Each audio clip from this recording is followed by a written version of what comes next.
আল্লাহর হাবিব সাল্লাল্লাহু আলাইহি ওয়াসাল্লাম বলে, হিংসা মারাত্মক একটা অপরাধ। হিংসা এমন এক আগুনের নাম, শুকনা কাঠের বোঝার মধ্যে যদি আগুন লাগায় দাও, লাকড়ির স্তূপে যদি আগুন লাগায়া দাও, 100 মিলের ভেতরে শুকনা কাঠ থাকে, কাঠ। আমাদের সমাজে দেখবেন গ্রামে গঞ্জে ধান গাছ যেগুলাকে খড় বলে, আমাদের এলাকায় বন বলে।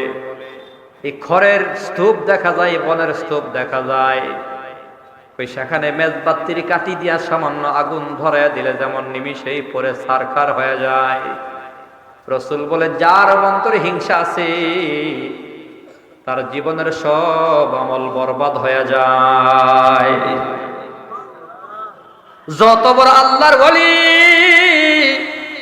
নিজেরাই মনে করো না কেন, যদি মনে করো আমার চেয়ে বেশি আমল কেউ করে না, যদি মনে হয় আমার চেয়ে বেশি তাহাজ্জুদের নামাজ কারো নাই, যদি আমার এমনটাই ধারণা হয় আমার মতো ইবাদত বন্দেগী জিকির আজকার আর কারো মাঝে নাই, ওই বান্দার জন্য বেশি সতর্ক হওয়া লাগবে।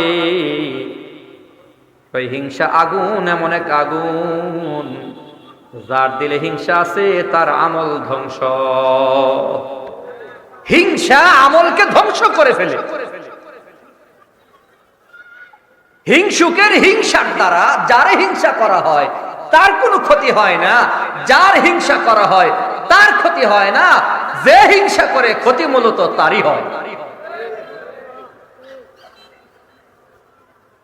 হিংসার দ্বারা ক্ষতি ওই লোকটার হয় না যার হিংসা করলাম, যে হিংসা করলো তারই হয়। ইবাদত বন্দেগী বরবাদ হয়। অমুকের স্বাস্থ্যটা ভালো, আমার ভাল লাগে না। অমুকের ছেলে মেয়েরা খুব সুখে শান্তিতে আছে, আমার ঘুম ধরে না, আমার ঘুম আসে না। অমুকের সংসারে খুব আয় উন্নতি দেখা যায়, আমার ভাল লাগে না। হিংসাই জ্বালা যন্ত্রণা আমাদের ভেতরে, অন্তর জ্বালা যেটাকে বলে, অন্তর জ্বালা ভিতরে ভিতরে জ্বলে। এক ধরনের জ্বর আছে, জ্বর, যেই জ্বর ভিতরে ভিতরে জ্বলে, আছে না নাই? এক বেচারা বিয়ে করব, কতটা ক্ষতি হিংসা।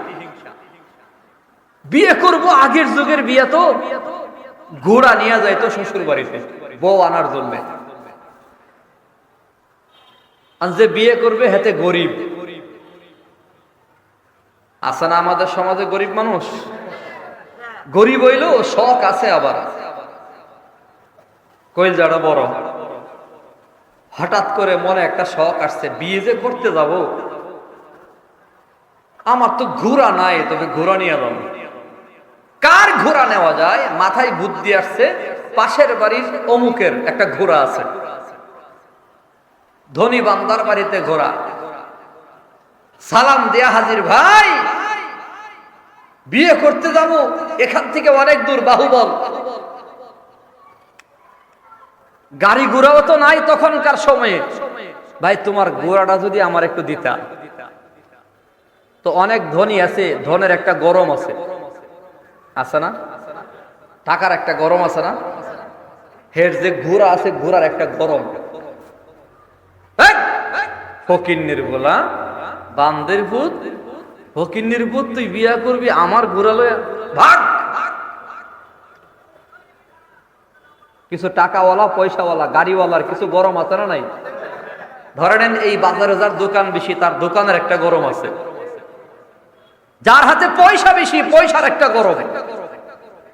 যার চেয়ারটা শক্ত, চেয়ারের একটা গরম। আমি চেয়ারম্যান, বুক টান দিয়া পরিচয় দেয়, এই যে দেখ চেহারাটা চিন্না রাখিস, এই ভালো করে আমার চিন্না রাখিস, এই চেহারা মনে রাখিস। একটা ভাব আছে না এরকম? কিছু লোক আছে না, আরে সমাজে আসি না এরকম, দাম্ভিক, অহংকারী, অর্থের গরম, টাকার গরম দেখায়, গরিব মানুষের সাথে খুব খারাপ ব্যবহার করে। হ্যাঁ, অনেক টাকাওয়ালা পয়সাওয়ালা তো গরিবরে মানুষই মনে করে না। ক্ষমতার চেয়ারে যে আছে সে তো ক্ষমতার বাহিরে যারা আছে তাদেরকে মানুষই মনে করে না। পাওয়ারফুল চেয়ার পাইয়া ভাবতেছে এই চেয়ার থেকে সরানোর ক্ষমতা দুনিয়ার কারো নাই, এই চেয়ার থেকে নামানোর ক্ষমতা দুনিয়ার কারো নাই, এই চেয়ার আমার, এই চেয়ার আজীবন থাকবে, এরকম মনোভাব নিয়ে একদল তো আছে অহংকারে দাম্ভিকতায় কলিজা যেন ফেটে যায়, বুক যেন ফেটে যায়। না না, অহংকার দমন করো, বিনয় হও, নম্র হও, ভদ্র হও। মনে করিও না ক্ষমতার চেয়ার কখনো ঘুম ধরবে না, ঘুম ধরে রাখছে, কখন যে ভেঙ্গে যাবে তুমি টেরও পাবা না। ঘুমে ধরে রাখছে, কোন সময় জানি পয়রা যায় টেরও পাবা না। সাবধান হতে হবে।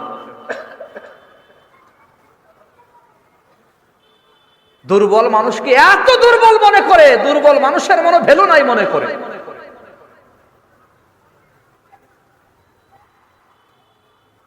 গরিবরে মানুষ মনে করে না, দুর্বলকে মানুষ মনে করে না, যার সাথে টাকা নাই, পয়সা নাই, লাঠি নাই, কর্মী নাই, মানুষই মনে করে না।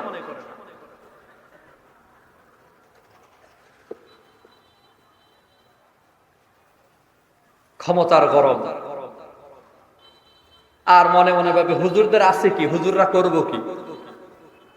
হুজুরদের কোনো সচিব নাই, হুজুরদের ভেতরে বিসিএস ক্যাডার নাই, হুজুরদের ভেতরে আর্মি নাই, বিডিআর নাই, র্যাব নাই, পুলিশের সদস্য নাই, হুজুরদের পক্ষে তো কেউ নাই। মাদ্রাসায় পড়ে র্যাব হলো না, আর্মি হলো না, বিডিআর হলো না, বিসিএস ক্যাডার হলো না, জাস্টিস বিচারপতি হলো না। হুজুররা তো দুর্বল, আছে কি হুজুরদের? একদল মনে করা শুরু করেছে, কিন্তু হুজুরের কি আছে বাপ তুমি টের পাবা না। মোল্লার সম্পর্ক আল্লাহর সাথে। কথা বলুন ঠিক কিনা?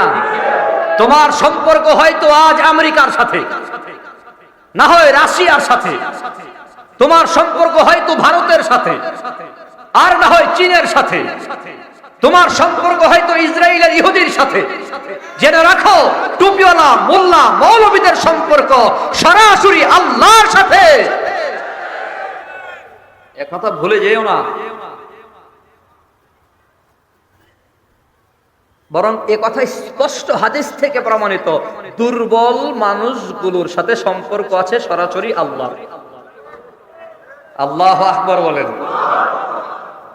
গরিব, অসহায়, হতদরিদ্র, দুর্বল, ফাঁকেদা কথাটা মনে পড়ছে, একটা হাদিস যেখানে ঢুকে গেছে। আল্লাহর হাবিব বলেছেন, সহিহ মুসলিম শরীফের হাদিস, সম্ভবত 2737 নম্বর হাদিস। হাদিসের ভেতরে আল্লাহর নবী দুর্বল মানুষগুলোর ব্যাপারে কি বলছে শুনেন, গরিব মানুষগুলোর ব্যাপারে নবী কি বলছে শুনেন। নবী বলে, আত-তালাআতু ফিল জান্নাহ, আমি জান্নাতে উকি দিলাম, ফারাআইতু আকসারা আহলিহাল ফুকারা, জান্নাতের ভেতর যাদেরকে দেখছি অধিকাংশই হলো ফকির, গরিব, মিসকিন, দরিদ্র, দুর্বল মানুষগুলা জান্নাতের মেহমান। আল্লাহু আকবার বলেন না। যারা গরিব ঠকে গেছেন, আরে যারা গরিব ঠকে গেছেন নাকি? ঠকেন নাই বাপ। ফারাআইতু, নবী বলছে ফারাআইতু, আমি দেখছি। নবী বলছে আমি দেখছি। কে দেখছে? নবী দেখছে। বলেন কে দেখছে? কোথায় দেখছে গরিব মানুষগুলাকে? জান্নাতের ভেতরে। সুবহানাল্লাহ বলেন না। জান্নাতের ভেতরে। আলা উখবিরুকুম বিআহলিল জান্নাহ, আলা উখবিরুকুম বিআহলিল জান্নাহ, নবী বলেন আমি কি জান্নাতীদের খবর তোমাদের কাছে বলবো? জান্নাতের অধিবাসীদের খবর কি আমি বলবো? রাসূল বলতেছেন, কুল্লু দাঈফিন মুতাদাঈফিন, জান্নাতি মানুষগুলো দুনিয়ার বাজারে হলো দুর্বল থেকে আরো দুর্বল। দুনিয়ায় যারা দুর্বল মনে হয় ওই বান্দাটাই জান্নাতের মেহমান। ইমানদার বান্দা গরিব দুর্বল জান্নাতের ভেতর দেখছি। আরে এই কথাটার মধ্যে আমি প্রায় সময় বলি, মুরব্বী বাবা, দুর্বল মানুষগুলাকে, গরিব মানুষগুলাকে আমরা দেখি মাদ্রাসার ভেতর পড়াশোনা করে, দুর্বল গরিব মানুষগুলাই মাহফিলের ভেতর বেশি দেখা যায়। গরিব মানুষগুলাকে 3 দিনের তাবলীগ জামাতের ময়দানে দেখা যায়। টঙ্গীর ময়দানে তাকায় দেখো, ধনীরা তেমন যায় না, গরিবরা বেশি হাজির হয়। মাদ্রাসার মাহফিল গুলার দিকে তাকায়া দেখো, তেমন ধনী লোকের হাজিরা নাই, গরিব মানুষগুলাই মাহফিলের ভেতর বেশি বেশি আসে। মাদ্রাসার ভেতর গরিবের সন্তানগুলাকে পড়ানো হয়। নবী তো হাদিসে আপনাকে আমাকে এমনটাই বুঝাইছেন, বাবা তুমি গরিব মানুষগুলাকে মাদ্রাসায় দেখো, গরিব মানুষগুলাকে মাহফিলের প্যান্ডেলে দেখো, গরিব মানুষগুলাকে তোমরা টঙ্গীর ইস্তেমার ময়দানে দেখো। আমি নবী এই গরিব মানুষগুলাকে জান্নাতের ভেতর দেখছি। অতএব ওলামায়ে কেরামদের যারা দুর্বল মনে করো, পরিষ্কার শুনে রাখো, আলেমদের সম্পর্ক আছে আল্লাহর সাথে। জোরে বলেন কার সাথে? আরো জোরে বলেন কার সাথে? আরে আল্লাহর সাথে সম্পর্ক আছে বলেই তো আলেমরা কোনো কথা বলতে ভয় পায় না, কোনো পদক্ষেপ নিতে ভয় পায় না। দেখা যায় আলেমদের পক্ষে অস্ত্র নাই, অস্ত্রধারীও নাই, আলেমদের পক্ষে টাকা নাই, টাকাওয়ালাও নাই, আলেমদের পক্ষে ক্ষমতা নাই, ক্ষমতাওয়ালাও নাই। এরপরও আলেমরা এত কথা বলার সাহস পায় কোথা থেকে, এত হুঙ্কার দেওয়ার সাহস পায় কোথা থেকে, হুমকি দেয় কোথা থেকে? কই একমাত্র সম্পর্ক হলো আল্লাহর সাথে। যার সম্পর্ক আল্লাহর সাথে তার কোনো ভয়, তার কোনো ভয়। যেটা বলতেছিলাম, হিংসুক গিয়ে বলতেছে, ভাই তোর ঘোড়াটা দে। আয় ফকিন্নির বলা, তুরে দেবো ঘোড়া, ভাগ আমার বাড়ির থেকে। হিংসুক মনটা খারাপ, অন্তরে হিংসা, বের হয়ে আল্লাহর কাছে দোয়া করছে, আল্লাহ বাড়িতে যাওয়ার আগে আগে যেন তার ঘোড়াটা মরে যায়। নাউজুবিল্লাহ কোন মিয়া, আল্লাহ আমারে ঘোড়া দিছে না, আমি বিয়ে করতে যাবো, আমার মনে বড় শখ, আমারে ঘোড়া দিতে না করছে, আমি বাড়ি যাওয়ার আগে আগে যেন এ ধনী লোকের ঘোড়াটা মারা যায়। বদদোয়া করছে, বদদোয়া করে বাড়িতে গেছে। বাড়িতে গিয়ে দেখে মাও কান্দে, বিবিও কান্দে। কি হয়েছে, কান্নাকাটি কেন? কই আমাদের ঘরের গাবিটা মারা গেছে। গাবি মরে গেছে গা? হাই হাই, মাথায় হাত দেখে, আল্লাহ তুমি ঘোড়াও ছিল না, গাবিও ছিল না। নাউজুবিল্লাহ জোরে কর না।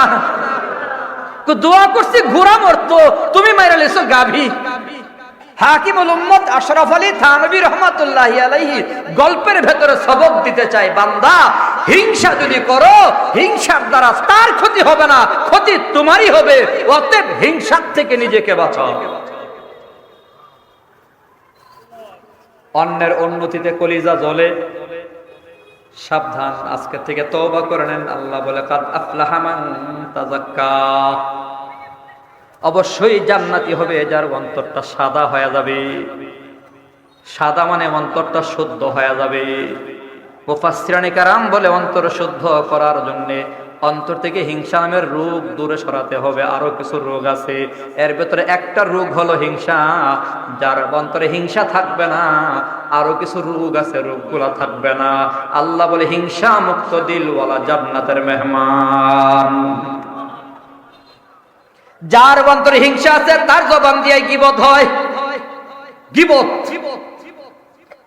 আল্লাহ নবীকে প্রশ্ন করেছে, মাল গীবা ইয়া রাসূলুল্লাহ, গীবত কারে বলে? আল্লাহ নবীকে প্রশ্ন করেছে, গীবত কারে বলে? নবী বলে, তোমাদের ভাইদের এমন কোন কথা বলা, তার পেছনে যে কথা শুনলে সে কষ্ট পায়। এমন কথা বলা, যে কথা বললে কষ্ট পায়। পেছনে এমন কথা বলা, যে কথা শুনলে পরে সে পছন্দ করে না।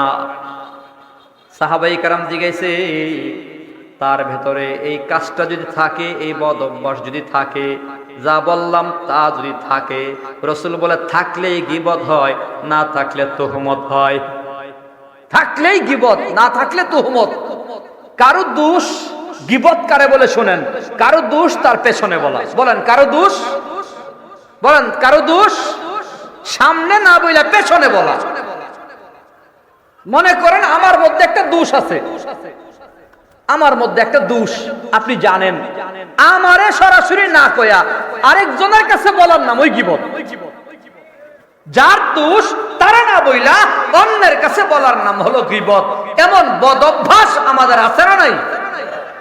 সারাদিন চায়ের দোকানে বইয়া বইয়া খালি অন্যের বদনাম, ইমাম সাহেবের বদনাম করে দুইজন বইয়া, আরে কইস না রে, আমরা যে ইমাম সাহেবের পেছনে নামাজ হইতো না। তো জিজ্ঞেসে কে রে হইতো না? উনি পাগড়ি পরে না। কি পরে না?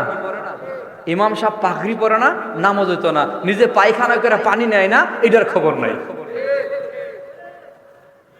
সমাজে না এমন? আজীব ব্যাপার। মাহমুদুল হাসান যাত্রাবাড়ির শেখ একদিন বুখারীর সবক না সমাপনী বয়ানে একদিন এই আলোচনাগুলো করতেছিলেন। হাই এই মিয়া, গীবত সম্পর্কে আলোচনা করতে গিয়ে বলতেছেন, আজকে তো আমাদের কাছে গীবত ঘি ভাতের মতো হয়ে গেছে।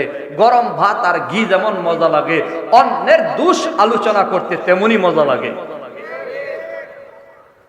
ঘি ভাতের মতো পরের দোষ আলোচনা করতে মজা লাগে। সারাদিন খালি অমুকের দোষ তমুকের দোষ, বদনাম সমালোচনা, কই প্রশংসা করতে তো দেখি না। মাঝে মধ্যে দুঃখ করে ফেসবুকে লিখি আর কি, যে এত কাজ করি, কাজের কথা তো কেউ লেখেন না, খালি কাজ নাই এটা লেখেন। আপনি চিন্তা করেন, সারা দিনে আপনি যার বদনাম করলেন, সমালোচনা করলেন, তার প্রশংসা করছেন কয় মিনিট? আচ্ছা, যার দোষ আমরা চর্চা করি, যার গীবত করি, ওই বান্দার কোনো গুণ নাই? কথা কয় না? ওই বান্দার কোনো গুণ নাই? যত বড় বদবক্ত বলেন, পৃথিবী বিখ্যাত বদবক্তেরও অনেক গুণ আছে মিয়া। আপনি নাম বলেন আমার কাছে, বারাক ওবামার কথা বলবেন, তার যেমন দোষ আছে গুণও তো আছে। নরেন্দ্র মোদীর কথা বলবেন, তার যেমন দোষ আছে গুণও তো আছে। আরে মিয়া, জো বাইডেনের কথা বলেন, তার যেমন দোষ আছে গুণও আছে। একটা বেঈমানের কথাও যদি বলেন, আমি বেঈমানের ভেতরেও কিছু গুণ আমি বের করে দিতে পারবো। মানুষের ভেতরে গুণ আছে। তো আপনার কাজ ছিল কি? দাওয়াতে তাবলীগের চিল্লাই গিয়া একটা মেহনত শিখছিলাম। এক মুরব্বির জবানে বলছিল, আল্লাহ আপনাকে আমাকে চোখ দিছে দুইটা। কয়টা? বলেন কয়টা? এই কথাগুলো মুরব্বীদের কাছ থেকে শোনা। আল্লাহ চোখ দিছে কয়টা? মুরব্বী বলছিলেন, দুই চোখের দুই কাজ। দুই চোখের কয় কাজ? সবাই বুঝেন আমার কথা? চোখ দিছে কয়টা? কথা কন, কয়টা? দুই চোখের কয় কাজ? দুই কাজ। এক চোখ দিয়া নিজের দোষ তালাশ করবা, আর এক চোখ দিয়া অন্যের গুণ তালাশ করবা। একটা চোখ তালাশ করবে নিজের দোষ, আর একটা চোখ তালাশ করবে অন্যের গুণ। আল্লাহু আকবার বলেন না? খেয়াল করছেন কথাটা কত গভীর? একটা চোখ ব্যস্ত থাকবে তোমার নিজের দোষ নিয়ে, আমার মধ্যে কি কি দোষ আছে প্রত্যেকদিন মুহাসাবা করব, হিসাব করব। হ্যাঁ, আমি কোন কোন কাজটা খারাপ করছি, আজকে সারা দিনে এই কাজগুলো আমি করব না, এই কাজগুলো আমি ছেড়ে দেব। আরেকটা চোখ দিয়ে অন্য মানুষের গুণগুলো তালাশ করব। আচ্ছা, এই লোকটার মধ্যে কি গুণ আছে দেখি, এই লোকটার মধ্যে ভালো কি কোয়ালিটি আছে দেখি, গুণগুলো আমি তালাশ করব। নিজের দোষ যদি কমাইয়া দেই, অন্যের গুণ যদি নিজের মধ্যে বাড়াইয়া দেই, আমার চেয়ে ভালো মানুষ আর কে হবে? আল্লাহু আকবার বলেন।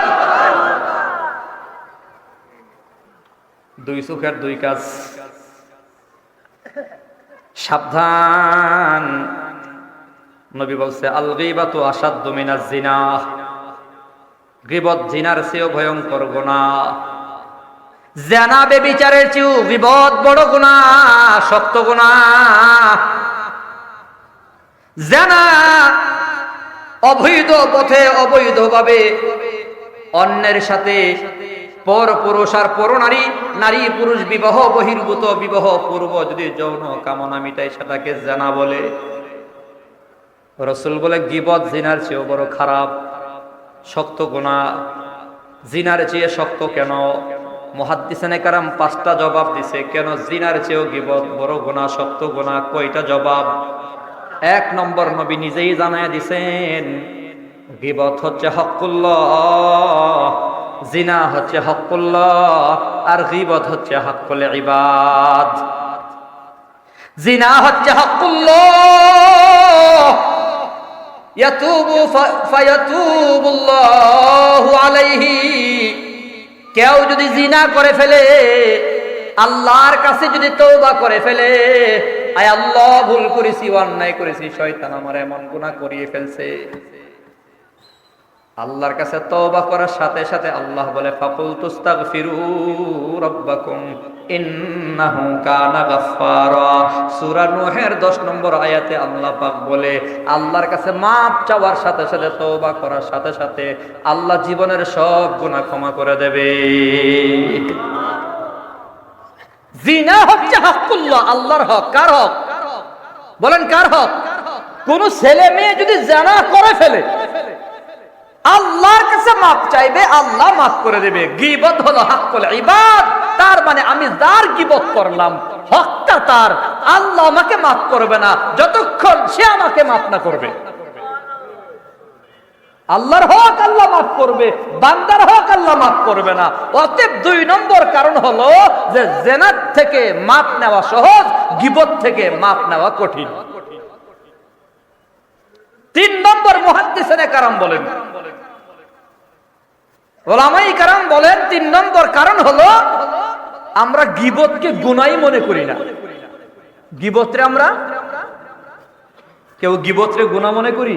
মনে করি এটা একটা ব্যাপার। এলো শ্বশুরি, আমি দেখছি শাশুড়ি আর বড় বউ একসাথে হইলে ছোট বউয়ের বদনাম শুরু হয়, শাশুড়ি আর ননদ একসাথে হইলে বউয়ের বদনাম শুরু হয়, 2 জাল একসাথে হইলে আরেক জালের বদনাম শুরু হয়, 2 মুসল্লি মসজিদে একসাথে বৈশা বৈশা আরেক মুসল্লির গীবত করে বদনাম করে, মসজিদের ভেতরেও গীবত ঢুকে গেছে। কথা বলুন ঠিক কিনা? আর আমাদের কথা আমি কি বলবো, যে আজকে ওয়াজ মাহফিল গুলার ভেতরে বয়ানের মাঠেও আমি দেখছি এক আলেম মাইক পাইলেই আরেক আলেমের বদনাম, এক হুজুর মাইক পাইলেই আরেক হুজুরের বদনাম, এক আলেম এক মাওলানা মাইক পাইলেই আরেক মাওলানার গীবত শাকায়াত নিয়ে ব্যস্ত। এখন ইউটিউব গুলোতে তাকাইলে দেখা যায় এই হুজুর এই হুজুরে গাইলেতেছে, এই হুজুর এই হুজুরে গাইলেতেছে, উনি কইতেছে হুজুরে কাফের ওয়াহাবি, উনি কইতেছে হুজুরে সুন্নি সিন্নি, এই বলে বলে আজকে আলেম ওলামাদের ভেতরে দ্বন্দ্ব আর ডিভাইডেড, মারামারি ঝগড়া ফাসাদ আসরা নাই।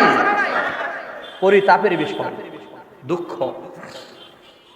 কেন জানি আমার মন বলে বাংলাদেশের উলামায়ে কেরাম যদি ঐক্যবদ্ধ হতো,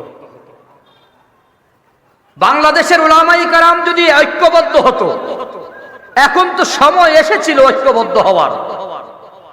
এমন কোন সাইট নাই যে সাইটে আলেমদের উপর নির্যাতন হয় নাই, নিপীড়ন হয় নাই। সারা দুনিয়াতে মুসলমানদের উপর নির্যাতন নিপীড়ন হচ্ছে। এখন তো আর দলাদলির সময় নাই, কে ওয়াহাবি, কে সুন্নি, কে মাযহাবি, কে লামাযহাবি, কে লাহাবি, কে কোন পীরের মুরিদ, কে কোন খানকার ভক্ত, কে কোন মাদ্রাসায় পড়েছে, এগুলো দেখার আগে দেখার দরকার ছিল রাসূলের ছোট্ট একটা হাদিস, আল মুসলিমুনা কারাজুলিন ওয়াহিদিন। প্রত্যেক মুসলমান, সকল মুসলমান মিলে একটি মাত্র দেহ, আল মুসলিমু আখুল মুসলিম, মুসলমান মুসলমানের ভাই। 2টা হাদিসকে সামনে নিয়ে সকল মতের, সকল পথের, সব দলের আলেমরা ঐক্যবদ্ধ হয়ে সমস্ত মুসলমান ঐক্যবদ্ধ যদি হতো, বাংলাদেশ নয় পৃথিবীর কোন কোনায় ইসলামের বিরুদ্ধে কথা বলা, মাদ্রাসার বিরুদ্ধে কথা বলার সাহস কোন বেঈমান করতে পারত না। দুঃখ। এই 5 মিনিট করে করে বয়ান ইউটিউবে আপলোড দেয়, অমুক হুজুরে ধুলাই করছে অমুকে, খালি ধুলাইয়ের ওয়াজ। আল্লাহ হেফাজত করেন সকলে বলে আমিন। জ্বালাই ধুলাই অনেক হয়েছে, আমাদের মুরব্বীরা করুক, যা হবে মুরব্বীদের ভেতরে হবে। আলোচনা আলেমে আলেমে হবে কোনো এক ঘরের ভেতরে, খানকা বন্দি বা মাদ্রাসার অফিসে বসে। আমার উদাত্ত আহ্বান থাকবে, ওয়াজ মাহফিলে সাধারণ মানুষের সামনে কোন আলেম কোন আলেমের বিরুদ্ধে কথা বলবে, এটা সাধারণ মানুষ শুনতে আসে না। আমি জানি সাধারণ মানুষ এগুলো শুনতে আসে না। কি আপনারা এজন্য আসেন? আমি কোন হুজুরে কাফের বলবো এটার জন্য আপনারা আইছেন? তো মাইক পায়ে যে কাফের ফতোয়া দিয়ে দিলাম। এদেশের সাধারণ মানুষ যে কোনো হুজুরের কাছ থেকে 2-4টা রাসূলের কথা শুনতে আসে, আল্লাহর কথা শুনতে আসে, কোরআন সুন্নাহর আলোকে 2টা কথা হলো বলে দেন, কিন্তু এগুলো আমি জানি শুনতে আসে না কেউ। হুজুর অমুক হুজুরের কতক্ষণ ধুলাই করবেন, এগুলো শুনতে কেউ আসে না। আল্লাহর ওয়াস্তে আমি পায়ে ধরে বলবো, এই জাতীয় গীবত শাকায়াত থেকে আমরা নিজেদেরকে হেফাজত করি। আল্লাহ কবুল করেন সকলে বলে আমিন। যাত্রাবাড়ির হুজুর যেটা বলছিলেন খুব গভীর মনোযোগ দিয়ে শোনেন। মাহমুদুল হাসান শাইখে যাত্রাবাড়ি, তিনি বর্তমান হায়াতুল ওলিয়ার চেয়ারম্যান, পুরো বাংলাদেশের সকল আলেমদের বর্তমানে রাহবার, মাদ্রাসার বোর্ড হিসাবে। হুজুরের জবান থেকে কথাটা শুনে আমি আশ্চর্য হলাম, আমি এর আগে জানতাম না। তিনি বলেন, ইমাম বুখারী রহমতুল্লাহি আলাইহির একটা কথা এরকম, ইমাম বুখারী বলছেন, ইমাম বুখারী বলতেছে, আল্লাহ হাসরের দিন আমাকে গীবতের ব্যাপারে কোনো প্রশ্ন করবে না। আমি বুখারী জিন্দেগিতে কারো গীবত করি নাই। আল্লাহু আকবার বলেন। আমি ইমাম বুখারী জীবনে কারো বদনাম করি নাই, জীবনে কারো সমালোচনা করি নাই।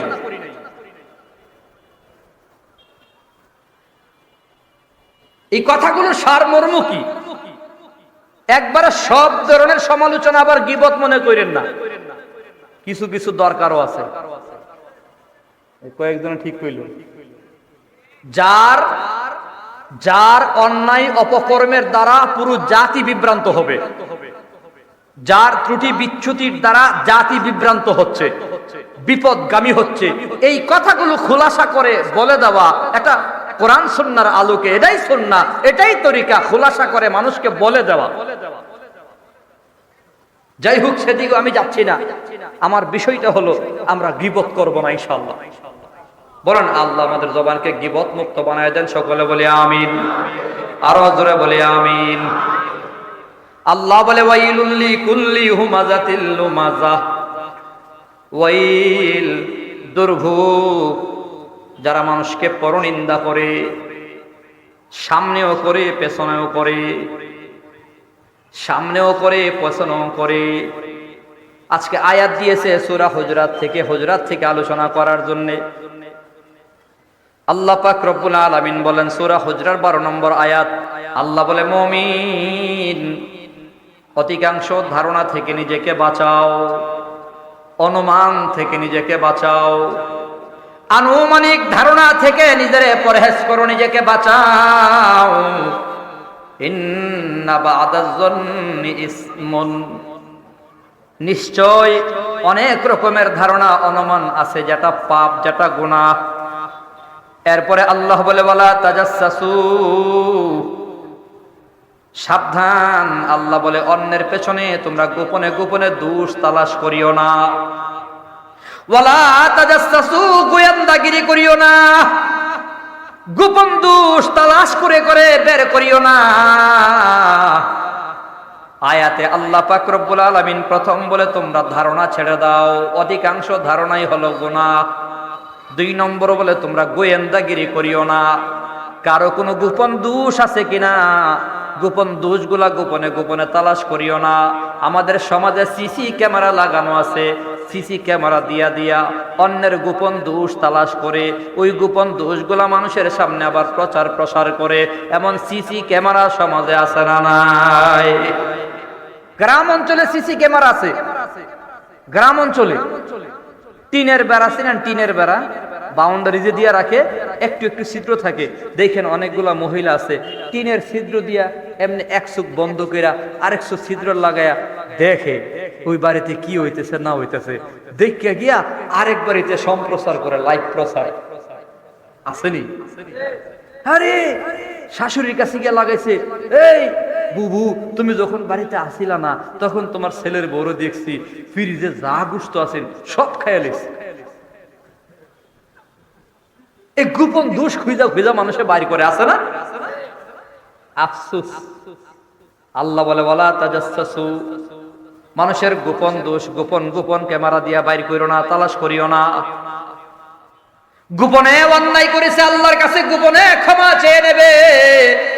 কারো ব্যক্তিগত দোষ তালাশ করা অন্যায়, আল্লাহ নিষেধ করেছে। এজন্য প্রাইভেসি আছে প্রত্যেকটা মানুষের। মোবাইলের ইনবক্সে আপনি অনুমতি ছাড়া ঢুকতে পারবেন না। আয় মিয়া, কারো মেসেঞ্জারে আপনি অনুমতি ছাড়া যেতে পারবেন না, কারো ইমো হোয়াটসঅ্যাপে আপনি অনুমতি ছাড়া যেতে পারবেন না। গোয়েন্দাগিরি নিষেধ করেছেন কে? আরো জোরে বলেন কে? কারো ব্যক্তিগত দোষ তালাশ করা নিষেধ। সাহাবায়ে কেরামের আমল ছিল গোপন আমল তালাশ করা, আর আমরা মানুষের গোপন দোষ তালাশ করি। সাহাবায়ে কেরামের আমল ছিল গোপন, আমল তালাশ করতে বলেন না গোপন। আরে সাহাবা আজমাইন মানুষের গোপন আমল তালাশ করতে, লোকটার মধ্যে কি আমল আছে এরা লোকটার পেছনে লাগিয়া থাকতো। খবর পাইছে অমুক জায়গায় একটা আমল আছে, গোপনে গোপনে গিয়ে আর কেউ যেন না জানে, এই আমলটা আমার সকলের আগে জানতে হবে। আল্লাহু আকবার বলেন। একটা উদাহরণ নেন, আম্মা জান আয়েশা সিদ্দিকা রাদিয়াল্লাহু তাআলা আনহা একদিন রাসূলের সামনে আল্লাহর হাবিব কেন জানি হঠাৎ করে বলছে, আয়েশা আজকে তুমি আমার কাছে যা চাইবা আমি তোমার তাই দিয়ে দেব। জোরে কন্যা সুবহানাল্লাহ। আয়েশা চাইবে, নবী দেবে। আচ্ছা, নবীর দেওয়ার ক্ষমতা কম না বেশি? দুর্বল না সবল? নবীর দেওয়ার ক্ষমতা আছে না নাই? আল্লাহ প্রদত্ত ক্ষমতার থেকে নবী দেবেন। আল্লাহর কাছে নবী যা চাইবেন নবী তাই তো দেওয়ার, আল্লাহ দেওয়ার ইচ্ছা রাখেন। নবী যা চাইবেন আল্লাহ দেওয়ার ইচ্ছা রাখেন, কারণ আল্লাহ নবীকে খুশি করবেনই করবেন। হাশরের ময়দানে নবী যতক্ষণ খুশি হবেন না, আল্লাহ ততক্ষণ কার্যক্রম শুরু করবেন না। বিচার কার্য তো শুরু হবে, নবী যতক্ষণ খুশি না হবেন ততক্ষণ পর্যন্ত তো মানুষকে ক্ষমা করতেই থাকবে। নবীর আল্লাহ খুশি করবেনই করবেন। সুবহানাল্লাহ বলবেন। আয়েশা আজকে তুমি যা চাইবা আমি তোমার তাই দিয়ে দেব। স্বামী স্ত্রীর কথা। আয়েশা সিদ্দিকা রাদিয়াল্লাহু তাআলা আনহার বয়স কম তো, 6 বছর বয়সে বিয়ে হয়েছে, 9 বছর বয়সে বাসর হয়েছে। নবী যেদিন দুনিয়ার থেকে চলে গেছেন ওই দিন আম্মাজান আয়েশা সিদ্দিকার বয়স হলো মাত্র 18। তাহলে বয়স বেশি না কম? আর ছোট মানুষ চিন্তা করতেছে নবীর কাছে কি চাইমু, কারণ নবীর কাছে চাইমু, যা চাইমু তা দেবে, যা তা চাইলে তো হইতো না। মাথায় ঢুকতেছে না কি চাইলে ভালো হয়।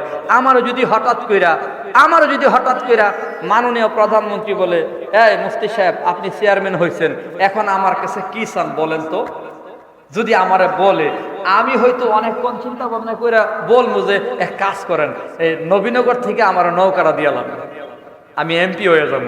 সর্বোচ্চ তো আমরা এটাই চাবো, ঠিক না? যদি চাই দুনিয়ার দরবারে কথা বলছি, দুনিয়ার কোন শাহী প্রাসাদ থেকে যদি অফার আসে, আমি সর্বোচ্চ বলবো আমি এমপি হতে চাই। প্রধানমন্ত্রী যদি বলে, আরে মিয়া আপনি কষ্ট মষ্ট করে এমপি হতে চাইতেছেন, আমি তো চাইছিলাম আপনারে ধর্মমন্ত্রী বানাবো, তখন আমার চাওয়ার দ্বারা লাভ হইল না লস হইল? কথা বুঝাইতে পারি নাই। প্রধানমন্ত্রী যদি আমারে কয় যে আপনার ধর্ম প্রতিমন্ত্রী বানাবো আমার নিয়ত, আপনি আমার কাছে নৌকা চাইছেন, খালি বিলে গুইরা বুটলে এমপি হবেন, ধরুমি আপনার মন বড় সুডো, নাও দিতে পারে আমারে, ঠিক না? তো দুনিয়ার দরবার থেকে যদি অফার আসে, কি চান আপনাকে দিয়ে দেব। আমরা যেমন হতভম্ব হয়, নবী বলছেন, সাইয়্যিদুল কাউনাইন বলছেন, ইমামুল মুরসালিন বলছেন, ইমামুল আম্বিয়া বলছেন, আয়েশা তুমি আমার কাছে কি চাও বলো, আমি নবী তোমার তাই দেব। সুবহানাল্লাহ। আম্মা জান আয়েশা সিদ্দিকা ভাবতেছে কি চাইমু। হঠাৎ করে মাথায় একটা বুদ্ধি আসছে, নবী গো আপনার কাছে কি চাইমো আমার ছোট মাথায় কাজ করতেছে না, আমি বুঝতেছি না। আপনি যদি আমার সুযোগ দেন, আমি আমার আব্বা জান আবু বকরের সাথে একটু পরামর্শ করতে চাই। আল্লাহু আকবার বলেন। পরামর্শ করা সুন্নত মিয়া। কিছু বুঝেন না, মাইয়াডারে বিয়া দিবেন কি না দিবেন, অমুক জায়গার থেকে প্রস্তাব আসছে, নিজে বুঝেন না, হুজুরের কাছে এসে বুঝেন, জিজ্ঞাসা করেন যে হুজুর আমি কি করতাম, অমুকের ছেলে অমুক, ছেলেটা এই করে, বাপ এই করে, পরিবারটা এমন, এখন মাইয়াটারে বিয়া দেমু কিনা, আপনি ইস্তেখারা করতে পারেন না, হুজুরে দিয়া করেন না।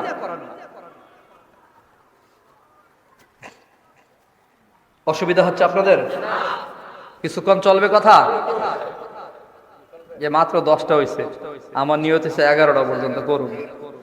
আপনারা থাকলে তার, না থাকলে নাই, যা করে আল্লাহ।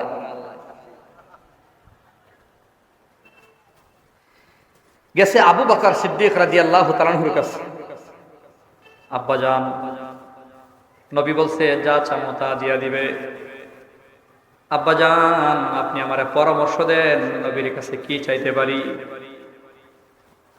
সিদ্দিক আকবর আবু বকর সিদ্দিক রাদিয়াল্লাহু তাআলা আনহু পরামর্শ দিছে, আয়েশা আমি তোমারে বুদ্ধি দেবো, তবে নবীর কাছে যা চাইবা সর্বপ্রথম তুমি আমারে জানাইবা। এটা হইল শর্ত। সর্বপ্রথম কারে জানাইবা? আমারে তুমি জানাইবা। ঠিক আছে বলেন।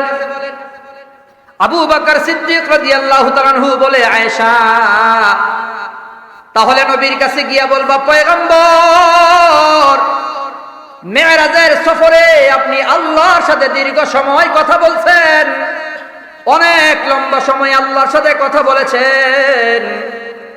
লম্বা কথার ভেতরে অনেক কথা গোপন, যে কথা এখনো পর্যন্ত দুনিয়ার কেউ জানে না।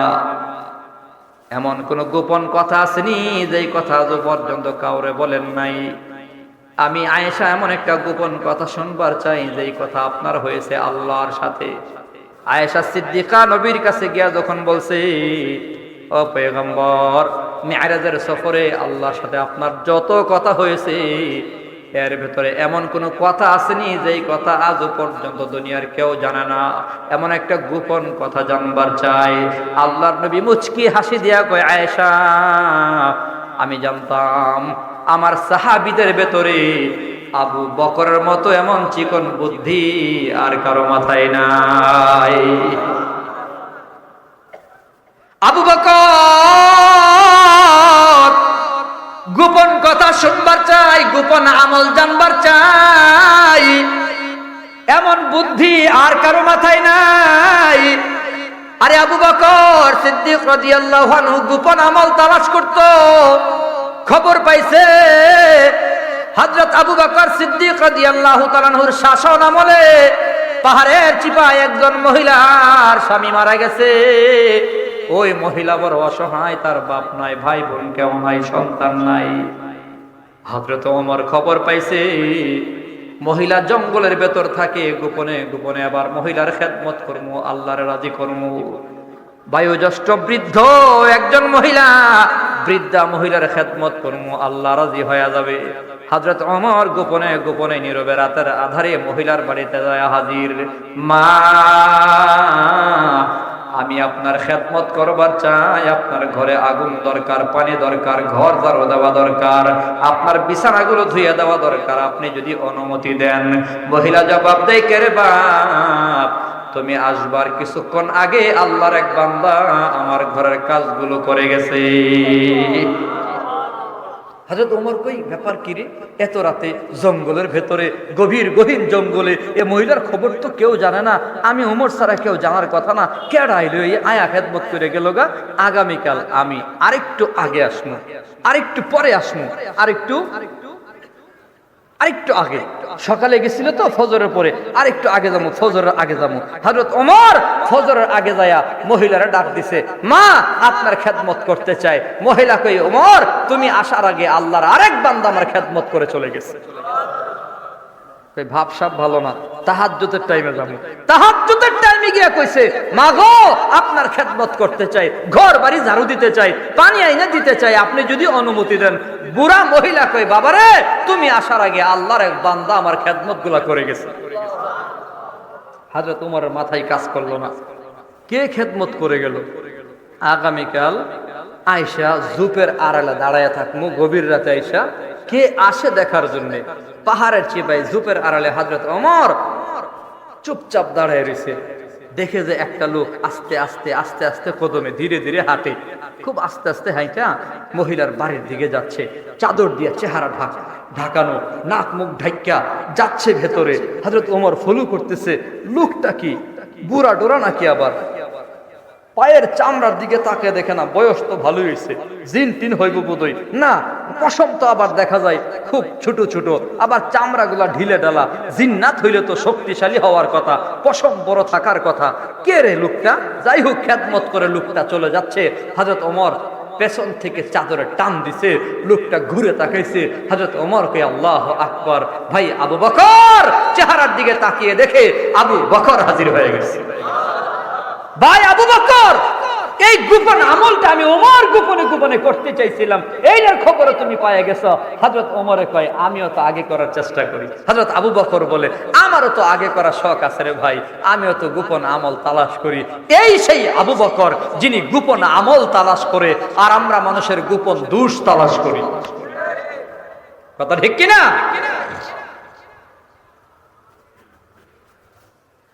আয়েশা সিদ্দিকা যখন বলছে, নবী বলে, আয়েশা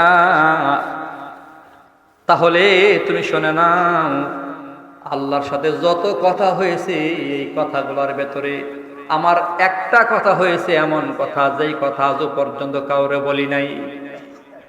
কি কথা হয়েছে গো নবী?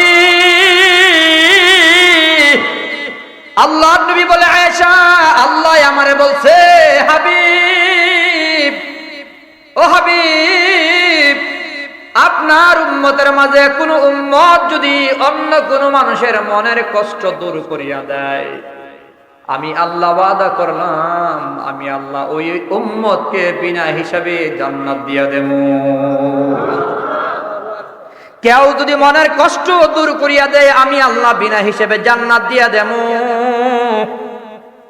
সাবধান, আল্লাহর হাবিব বলে, আল মুসলিমু মান সালিম আল মুসলিমুনা মিন লিসানিহি ওয়া ইয়াদিহি। প্রকৃত মুসলমান তারই বলা হয় যে তার হাত দিয়া, যে তার জবান দিয়া কোনো মুসলমানরে কষ্ট দেয় না। আবু বকরের কাছে আয়েশা, আম্মাজান আয়েশা সিদ্দিকা খবর দিয়া দিল, আবু বকর আব্বাজান, নবী বলছেন আপনার উম্মতের ভেতরে আল্লাহ নাকি বলছে, উম্মতের ভেতরে যে উম্মত অন্যের কষ্ট দূর করিয়া দেবে, আল্লাহ তারে বিনা হিসেবে জান্নাত দিয়া দেবে। আবু বকর কথাটা শুই না বাচ্চাদের মতো হাউ মাউ করে কান্না শুরু করেছে। আবু বকর কেন কান্দে? আম্মাজান আয়েশা সিদ্দিকা জিজ্ঞাসা করে, আব্বাজান আপনি আপনার জীবনে এমন কোন মানুষ নাই যে মানুষের উপকার করেন নাই। আব্বাজান আপনার উপকারে হযরত বিলাল আজাদ হইছে, আপনার উপকারে ইসলাম প্রতিষ্ঠিত হইছে, এমন কোন অবদান নাই ইসলামে আপনি রাখেন নাই। আল্লাহর নবী বলেছে, সকলের অবদানের বিনিময় আমি নবী দিয়ে যেতে পারলাম, কিন্তু আবু বকরের অবদানের বিনিময় দিয়ে শেষ করতে পারলাম না। জান্নাতে আল্লাহ বিনিময় দান করবে। আবু বকর এত খেদমত করেছে, এত অবদান রেখেছে। আম্মা জান আয়েশা সিদ্দিকা বলে, আব্বা জান আপনি কত মানুষের ঘর বাইন্দা দিলেন, কত মানুষের দুঃখ দূর করিয়া দিলেন, আপনি কেন কান্দেন? আল্লাহর কথার দ্বারা প্রমাণ হয় আপনি বিনা হিসেবে জান্নাত পেয়ে যাবেন। আবু বকর সিদ্দিক রাদিয়াল্লাহু আনহু বলে, আয়েশা রে, আমি এই কথার বিপরীত কথা চিন্তা করিয়া কান্না করি। এই কথার বিপরীত কথা কি? আল্লাহ বলছে কারো মনের কষ্ট দূর করিয়া দিলে আল্লাহ তার বিনা হিসেবে জান্নাত দিয়া দেবে। এই কথার বিপরীত হলো কারো মনে যদি কষ্ট দেওয়া হয় আল্লাহ তার বিনা হিসেবে জাহান্নাম দিয়া দেবে। যেমন ভাবে দিনের বিপরীত রাত আছে, আলোর বিপরীত অন্ধকার আছে, আগুনের বিপরীত যেমন পানি আছে, ঠান্ডার বিপরীত যেমন গরম, ঠিক তেমনি ভাবে আল্লাহ যেমন কথা বলেছে বিনা হিসেবে জান্নাত দিয়া দেবে, কারো মনের কষ্ট দূর করিয়া দিলে। এই কথার বিপরীত হলো কারো মনে কষ্ট দিলে আল্লাহ বিনা হিসেবে জাহান্নাম দিয়া দেবে। অতএব মুসলমানদের পায়ে হাত দিয়া বলবো, সাবধান, নিজের দলের ক্ষমতার কারণে, চেয়ারের ক্ষমতার কারণে, আরে তোমার নেতার সাথে সম্পর্ক আছে, সরকারের সাথে সম্পর্ক আছে, চেয়ারের সাথে তোমার ক্ষমতা আছে, দল তোমার ভারী লাঠি আছে, গুন্ডা বাহিনী আছে, যার তার মনে কষ্ট দাও, ওলামা ইকরামের মনে কষ্ট দাও, আলেম ওলামাদের অন্তরে আঘাত দাও, ছাত্রদের আঘাত দাও, নামাজি টুপিওয়ালা দাড়িওয়ালারে কাঁদাও। সাবধান, আবু বকর ভয়ে কান্দে, না জানি আমি জাহান্নামী হয়ে যায় নাকি, কারণ আমি উপকার করেছি জানি, কিন্তু কারো মনে কষ্ট দিলাম কিনা আমার জানা নাই। অতএব মুসলমান সাবধান হওয়া লাগবে। আমরা গোপনে গোপনে কত মানুষের মনে আঘাত দিয়ে রাখছি, কত মানুষের মনে কষ্ট দিয়ে রাখছি। সাহাবায়ে কেরামের থেকে সবক নেন। সাহাবায়ে কেরাম মানুষের গোপন আমল তালাশ করত, গোপন আমল তালাশ করত, কারো গোপন দোষ তালাশ করত না। আল্লাহ বলে ওয়ালা তাজাসসু, সাবধান, মানুষের গোপন দোষ তালাশ করবা না। ইয়া আইয়ুহাল্লাযীনা আমানু ইজতানিবু কাসীরাম মিনাজ-যন্ন ইন্না বা'দাজ যান্নি ইসমুন ওয়া লা তাজাসসু। আল্লাহ কয় গোপন দোষ তালাশ করিও না, ওয়ালা ইয়াগতাব বা'দুকুম বা'দা, সাবধান তোমরা একে অপরের গীবত করিও না, একে অপরের সমালোচনা করিও না, একে অপরের দোষ চর্চা করিও না, একে অপরের দোষ তোমরা আলোচনা করিও না। আইয়ুহিব্বু আহাদুকুম আইয়াকুলা লাহমা আখিহি মাইতা, আল্লাহ বলে তোমরা কি পছন্দ করবা নাকি মৃত ভাইয়ের গোশত খাওয়া পছন্দ করবা? তোমার মৃত ভাইয়ের গোশত খাওয়া তুমি কি পছন্দ করবা? ফাকারিহতুমু, আল্লাহ কয় না না, তোমরা তো আসলে অপছন্দ করো। অর্থাৎ মৃত ভাইয়ের গোশত ভক্ষণ করা যেমন অপরাধ, অপরাধ গীবতের অপরাধটা এমন, কারো গীবত করা মানে মৃত ভাইয়ের গোশত ভক্ষণ করা। ধরে বলুন নাউযুবিল্লাহ। কারো সমালোচনা করা, কারো গীবত করা মৃত ভাইয়ের গোশত ভক্ষণ করার মতো। তওবা করি আল্লাহর কাছে, আল্লাহ পাক তওবা গ্রহণকারী, আল্লাহ ক্ষমাশীল। অতএব গীবত নামের যে গুনাহটা, এই গুনার তওবা আল্লাহর কাছে করলে হবে না। এটার একেবারে সঠিক সত্য জবাব হলো যার গীবত করব তার কাছে মাপ চাইতে হবে। তাহলে গীবত করব না। বলেন গীবত। আমি তো প্রায় সময় এভাবে বলতাম, প্রয়োজনে জিহ্বায় তালা মাইরা দেবো, তারপরও কারো সমালোচনা করব না। জিহ্বা আমার তালা থাকবে, কারো বদনাম করব না ইনশাআল্লাহ। বলেন ইনশাআল্লাহ। প্রশংসা করব। কি করব? বলেন কি করব? যতটুকুন পারি প্রশংসা করব। প্রশংসা যেন আবার মাত্রা অতিরিক্ত না হয়। কেউ কেউ তো আছে বেশি চিনি মিশায়া চায়ের শরবত বানায় লেছে। প্রশংসা করতে করতে করতে করতে এমন প্রশংসা করছে একজনরে তো জান্নাতি ঘোষণা করে দিছে। কয় আপনি জান্নাতি, নাউজুবিল্লাহ বলেন না। কারো প্রশংসা করেন, কোনো সমস্যা নাই। আরে প্রশংসা করা ভালো কাজ, প্রশংসা করা কি ভালো কাজ, কিন্তু আপনি প্রশংসা তো মাত্রা ঠিক রাখবেন। দুলাভাইয়ের প্রশংসা করতে করতে আব্বা ডাইক্কা লাইছেন, এত বড় ব্যাককল হইছেন কা? বউয়ের প্রশংসা করতে করতে আম্মা ডাকেন। মাথা ঠিক করেন, স্ক্রু ঢিলা হয়ে গেছে, স্ক্রু টাইট করেন। যারে তারে আপনি জান্নাতের সার্টিফিকেট দিয়া নেবেন ওয়াহি ব্যতীত, আল্লাহ প্রদত্ত নির্দেশনা ব্যতীত কাউকে জান্নাতি বলা জায়েজ নয়, বলা সঠিক নয়। কাউকে জাহান্নামী বলার অধিকারও আপনাকে দেওয়া হয় নাই। এই অধিকার আপনারা কে দিল? কে জান্নাতি কে জাহান্নামী? আপনার কাছে ওয়াহি আসছে মিয়া, তো চিনি ইচ্ছা মতো মিলাইয়া চায়ের শরবত বানায়েন না। প্রশংসা করেন ভালো কথা, যে যেটুকু প্রশংসা পাওয়ার উপযুক্ত, যে যেটুকু প্রশংসা পাওয়ার যোগ্য, তার ততটুকু প্রশংসা করবেন, অসুবিধা নাই। কিন্তু এইগুলা যে বলে ফেলেন মাঝে মধ্যে বড় আশ্চর্য হয়, আমরা বড় শর্মিন্দা হয়। আজকে দেখলাম ফেসবুকে অনেকে লেখছে একটা ডিম খায়া আর বিরিয়ানি খায়া একজনে জান্নাতি কয়ে নেবেন। এটা একটা কথা? ডিমের পাওয়ার বুঝি এত, বিরিয়ানির পাওয়ার বুঝি এত?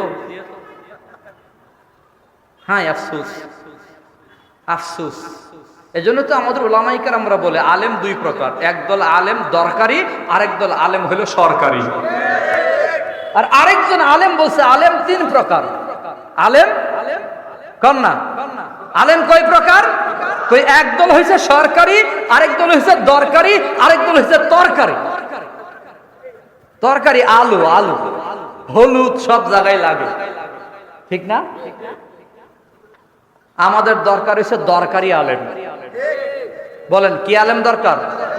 দরকারি আলেম। যখন জাতির জন্য যে কথা দরকার তখন সে কথাটা বলবে, যখন জাতির জন্য যে নির্দেশনা দেওয়ার তখন সে নির্দেশনা দেবে। এমন দরকারি আলেম বেশি বেশি হওয়া দরকার।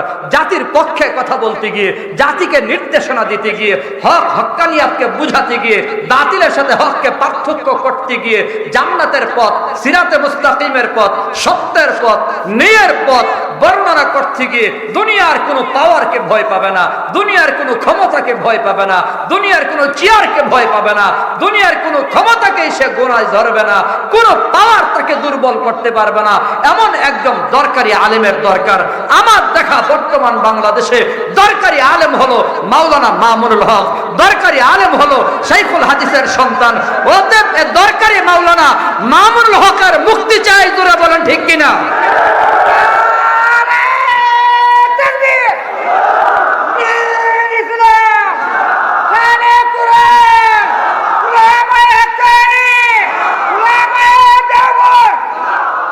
আল্লাহর ওয়াস্তে কেউ মাইনি কইরেন না, আমি কারো বিরুদ্ধে বলছি না, আমি শুধু আমার পক্ষে বলছি। আল্লাহর ওয়াস্তে টুপিওয়ালার সাথে দুশমনি ছেড়ে দেন। অনেক করেছেন, এখনো যদি না বুঝেন কখন বুঝবেন?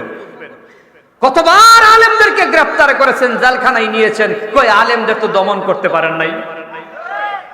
মাদ্রাসা বন্ধের ষড়যন্ত্র কতই না করেছে, কত বেঈমান মাদ্রাসা বন্ধ করতে পারে নাই। প্রত্যেক দিন মাদ্রাসা বাড়ে, প্রত্যেক দিন মাদ্রাসার ছাত্র বাড়ে, প্রত্যেক দিন হাফেজে কোরআন বাড়তেছে, প্রত্যেক দিন আলেম বাড়তেছে, প্রতি বছর আলেম তৈরি হচ্ছে। মাদ্রাসা বন্ধ করা যাবে না, হেফজুল কোরআন বন্ধ করা যাবে না, এই কওমি মাদ্রাসাগুলো বন্ধ করা যাবে না, আলেম বাড়ানোর যে মার্কাজ এগুলো বন্ধ করা যাবে না, কারণ এই মাদ্রাসাগুলোর সুইচ হইল সরাসরি আল্লাহর হাতে। আল্লাহর রাস্তায় পায়ে ধরে বলি, আমি তো মাননীয় প্রধানমন্ত্রীর কাছে বিনয়ের সাথে নিবেদন করতে চাই, এই বাংলাদেশে যদি আপনার চোখে বলেন যে আপনি অনেক উন্নত করেছেন, অনেক উন্নয়ন করেছেন, দৃশ্যমান উন্নয়ন আমরা দেখেছি, পদ্মা সেতু করেছেন, সাধুবাদ জানাই, এলিভেটেড এক্সপ্রেস ওয়ে করেছেন, অভিনন্দন জানাই, আপনি একটার পর একটা ফ্লাইওভার উদ্বোধন করছেন, আপনাকে সুস্বাগতম জানাই, অভিনন্দন জানাই, ধন্যবাদ জানাই। আপনি নদীর নিচে দিয়ে রাস্তা করেছেন, টানেল তৈরি করেছেন, আপনাকে ধন্যবাদ জানাতে হয়। বাংলাদেশের প্রতিটি উপজেলায় একটা একটা করে বিদেশের অর্থায়নে হলেও মসজিদ নির্মাণ করেছেন, ধন্যবাদ জানাতে হয়। মাদ্রাসার দারুল হাদিসকে মাস্টার্সের সমমান দিয়েছেন, সেখানেও ধন্যবাদ জানাতে হয়। কিন্তু আলেম ওলামাদেরকে গণহারে গ্রেফতার করে জেলখানায় বন্দী রেখে মানুষের দিলে যে আঘাত দিয়েছেন, মানুষের মনে যে কষ্ট দিয়েছেন, মানুষের দিল যেভাবে ভেঙ্গে দিয়েছেন, এ দিলকে জোড়া লাগাবার ব্যবস্থা করেন, দিল জোড়া লাগাবার ব্যবস্থা করেন। এ ফ্লাইওভার দিয়া আর বিমানবন্দর দিয়ে মানুষের মন জয় করা যাবে না। মানুষের দিল ভেঙ্গে গেছে ওলামায়ে কেরামের উপর জুলুম আর অত্যাচার করার কারণে।